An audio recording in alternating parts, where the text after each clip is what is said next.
At ngayon sa ating pangunahing balita, naniniwala po si Pangulong Marcos Jr. na tila pinabababala raw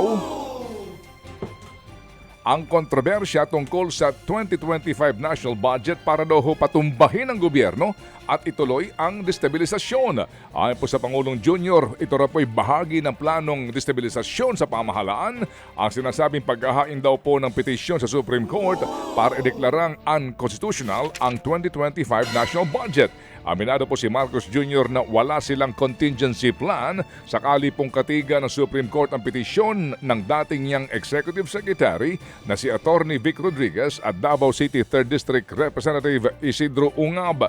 Pero kumpiyansa ang Pangulo na wala silang nilabag na batas.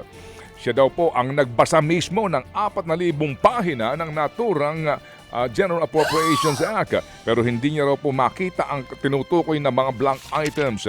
Sinabi na po noon ni Marcos Jr. na nagsisinungaling si dating Pangulong Duterte matapos niyang sabihing invalid ang 2025 budget dahil nga po sa umano'y mga blankong items.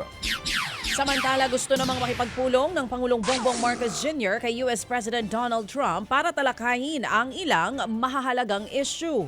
Ayon po sa Pangulo, gusto niyang linawin kay Trump ang tungkol sa ipinahinto nitong disbursement ng mga foreign aid o ayuda. Gusto rin niyang pag-usapan ang tungkol sa immigration policy nito, pati ang tungkol sa kooperasyon ng Pilipinas at Amerika sa larangan naman po ng kalakalan at defense security.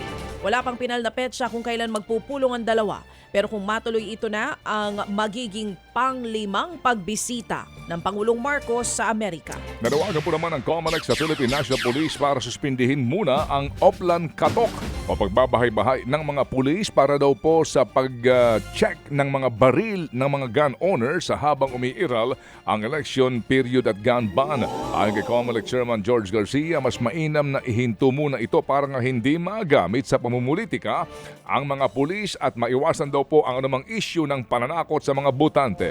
Pero giit ni PNP Chief General Romel Barbil, normal daw po na police procedure ang Oplan Katok.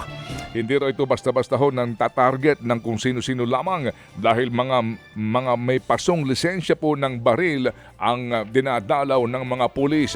Nakatagda po makipagpulong sa Martes ang PNP sa COMELEC para bigyan linaw ang mga agam-agam tungkol sa Oplan Oplan Katok. Nabisto naman po. Oplan Katok lang po. Ay, Hindi sorry may po. katok. Opo, Ay, sorry po. para malinaw lang. Samantala mga kapatid, Hello, sa iba pang mga kumusta kayo balita, lahat? bistado ang 5 Chinese na umano'y nag-ESPya sa mga barko ng Philippine Coast Guard at Navy sa Palawan. Sa unang tingin, mistulang turista lang ang mga suspect pero napansin daw ng mga residente ang kahina-hinalang kilos habang kinukuhanan ng mga ito ang larawan at video ang mga barko ng Philippine Coast Guard. Naglagay din daw ng CCTV sa lugar ang mga suspect nang walang pahintulot.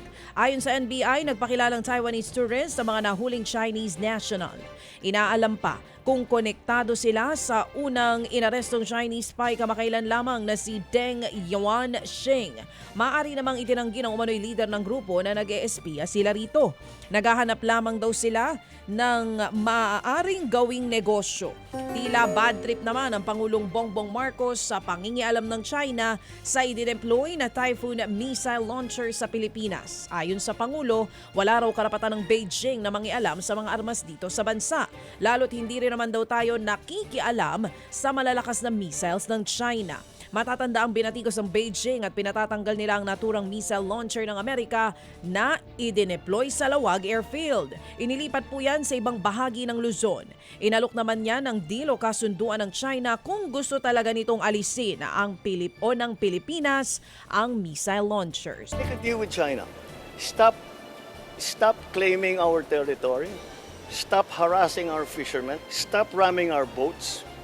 Stop water cannoning our people. Stop firing lasers at us. And stop your aggressive and coercive behavior. And we'll return the Typhoon missiles. Tigil nila yung ginagawa nila, babalik ko lahat yan. Yan nga po ang tinig ng Pangulong Bongbong Marcos Jr.